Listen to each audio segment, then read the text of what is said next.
Corrupción. Doctor Espinosa, muy buenas tardes. Gracias por estar nuevamente con nosotros. Paco, siempre un placer. Doctor Espinosa, yo sé que usted no tiene a su cargo la defensa de la señorita Paredes, sin embargo, me parece pertinente preguntarle en qué situación se encuentra ahora que no ha asistido a esta primera citación y no ha pedido además una reprogramación de la cita. Sí, yo creo que es importante, fíjate Paco, cuando estuvimos en la diligencia con el doctor Johnny Peña, se consultó a la primera dama si tenía datos para que puedan notificar a la señorita Jennifer Paredes, y la primera dama brindó el correo electrónico y el número celular de la señorita Paredes para que sea notificada. Ahora, ¿qué es lo que pasa si es que notifican a una persona que esté investigada y no concurre? La discusión primera que hay que establecer es, ¿justificó su inconcurrencia o no la justificó? Ese es el primer tema que tiene que dilucidarse. No sabemos por ahora si es que ha ingresado la señorita Paredes un escrito justificando su inconcurrencia, pidiendo nueva fecha o acreditando recién defensa. Habría que ver los escenarios. Claro, lo que yo he podido averiguar en el transcurso de la mañana y siguiendo un poco la información por fuentes del Ministerio Público es que no ha habido una solicitud de reprogramación o algún escrito presentando su excusa de no asistir a esta diligencia. Sin embargo, lo que preocupa es el peligro procesal que procede después de esta inasistencia, si es que no ha reprogramado la cita. Doctor, ¿en qué podría derivar esta situación? Bueno, podría la Fiscalía eventualmente utilizar un apremio y entonces señalar una nueva fecha para que la señorita Paredes concurra y colocar un apercibimiento, que si es que no concurre, entonces será llevado por la fuerza pública, que en este caso es la policía. Claro, pero que lo que hacen es ubicarla. No necesariamente. No necesariamente. Es frente a la primera inconcurrencia injustificada, la Fiscalía puede utilizar el apremio, pero tiene que decir, ¿no es cierto?, el apercibimiento. O sea, señalarlo, mencionarlo. Si no se menciona, no se puede utilizar. Que es básicamente ubicar a la persona que es omisa a una concurrencia, se le ubica y se le lleva a que declare. No hay esposas, no es encarcelada, ni mucho menos, es simplemente llevarla para que se le tome su declaración. Claro, ahora, frente a esta situación, doctor Espinosa, ¿podría existir la posibilidad de que si se dictan otras medidas de parte del Ministerio Público, como por ejemplo el impedimento de salida del país o una eventual prisión preventiva que tendría que darse si es que se cambia la situación en la que se está dando la investigación, que está en la etapa preliminar en este momento, ¿podría complicar eso la situación, la inasistencia de la señorita Paredes, esa situación procesal? No. Siempre que se establezca que hay un nexo o relación de causalidad entre su ausencia y algún acto de investigación. Fin de semana han aparecido una serie de nuevas revelaciones relacionadas precisamente a la señorita Paredes, cuando ya se sabía que su citación era para este lunes.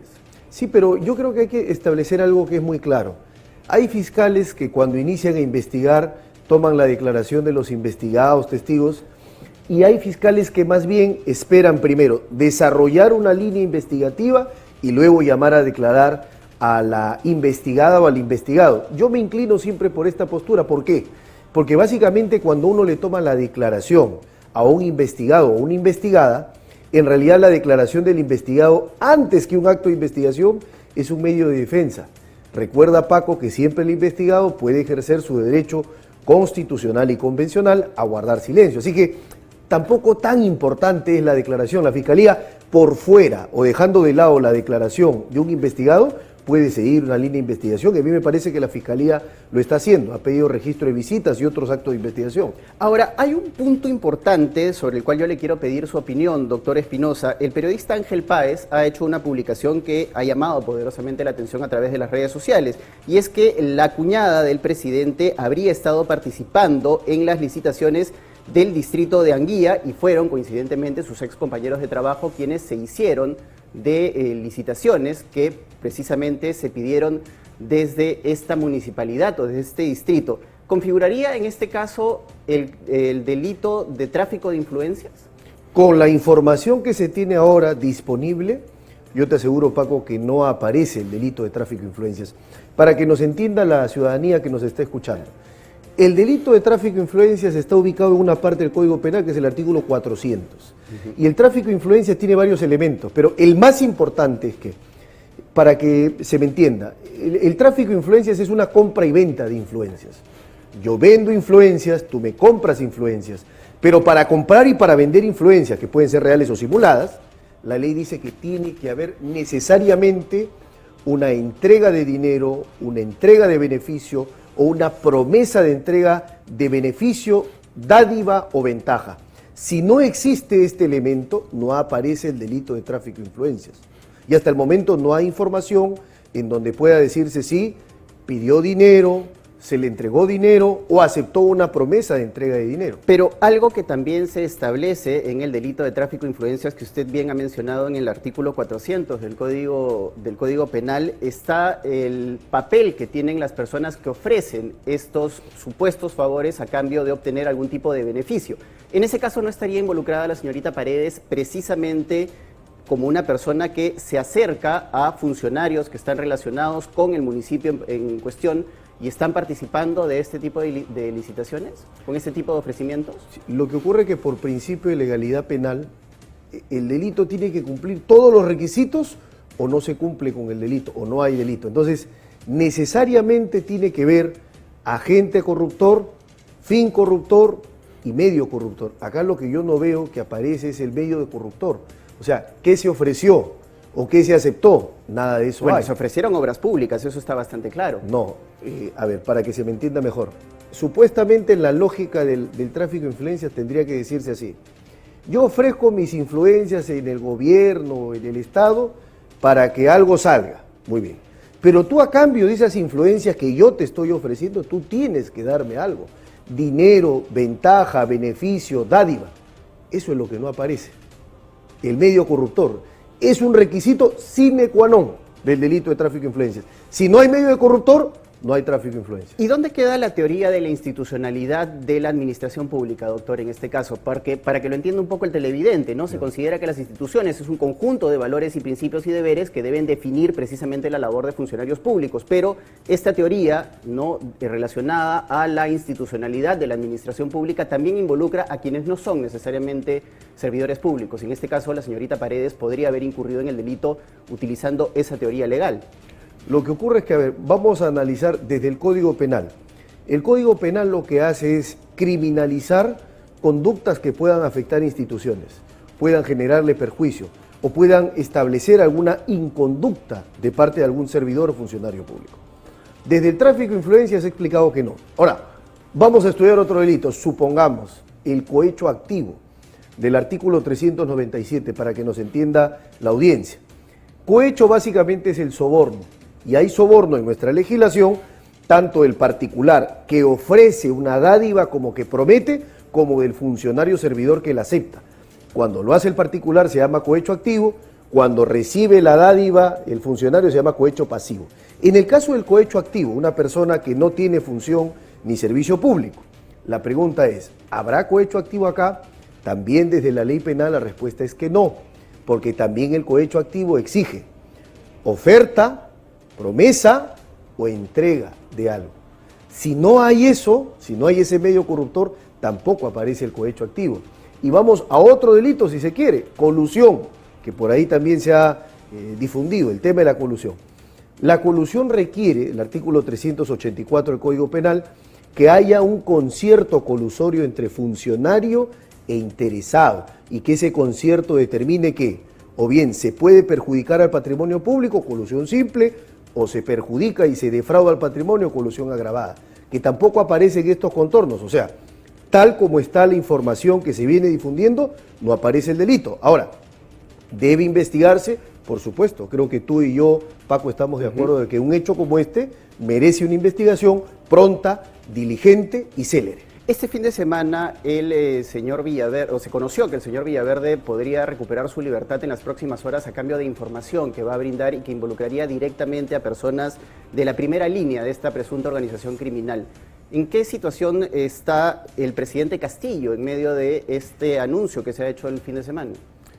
Sí, yo quiero empezar por señalar, en boca del propio abogado, el señor Villaverde ha reconocido que el señor Villaverde hoy, al día de hoy, no es colaborador eficaz. Pretende serlo, sí, pero al día de hoy no tiene sentencia, lo dice su propio abogado. Segundo, ahora, ¿que él está entregando información? Sí, pero la información propalada alcanza en todo caso a la responsabilidad del señor Silva. Hablemos, por ejemplo, de este testimonio que se ha rendido. Dice, Samir Villaverde entrega dinero a Silva, 100.000 soles, y Silva dice que la mitad es para el presidente. Dice que le entrega 2 iPhones y dice uno para el acabó presidente. en el bolsillo del presidente.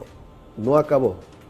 Eso es lo que dice según Samir, la revelación que se ha hecho este fin de semana, doctor. Según Samir, dice que Silva le dijo que acabó en manos del presidente y que el dinero, la mitad del dinero se le entregó. Pero una cosa es que Silva diga eso y otra cosa es que eso haya ocurrido exactamente. Eso es lo que tiene que establecerse. Porque acá hay 2 cosas distintas que no pueden hacerse ver como si fueran iguales. Una cosa es que yo mire algo, yo miro a Paco, hoy Paco tiene un saco, y otra cosa es que yo diga, ¿sabes qué, Juan? Yo estuve con Paco y Paco tenía un saco. Juan no es testigo de que tenía saco, yo sí. ¿Te das cuenta? O sea, ¿quién tiene el conocimiento personal y directo? No lo tiene Samir Villaverde, porque Samir no tiene audio con el presidente, según su abogado. 2, Samir no se ha reunido con el presidente. Entonces todo queda en la esfera de Juan Silva. Y Juan Silva tendrá que aclarar si es que pericialmente, con una pericia fonética se dice, es la voz de ambos, es la voz de Silva, Silva tendrá que aclarar por qué tomó el nombre del presidente. No sería el primer caso en donde una persona toma el nombre de otra para poder ser beneficiada. Pero hay una serie de elementos, doctor, y yo sé que usted se pega mucho a los argumentos legales y evidentemente es parte de su trabajo como defensa legal del presidente de la República, pero hay una serie de indicios y una serie de situaciones a las cuales no podemos dejar de prestarle atención. Es decir, ¿por qué el señor Juan Silva diría algo que no necesariamente realizó en medio de una situación que poco a poco que han ido apareciendo una serie de indicios que podrían involucrar directamente al presidente de la República? Si tú me pides una respuesta, una posibilidad, porque tampoco podemos definir ni tú ni yo te diría, bueno, las personas que hacen tratos corruptos normalmente toman el nombre de otra para que se les pague ese acto corrupto. Saben que si es que no se toma el nombre, no se les paga. No sería la primera vez.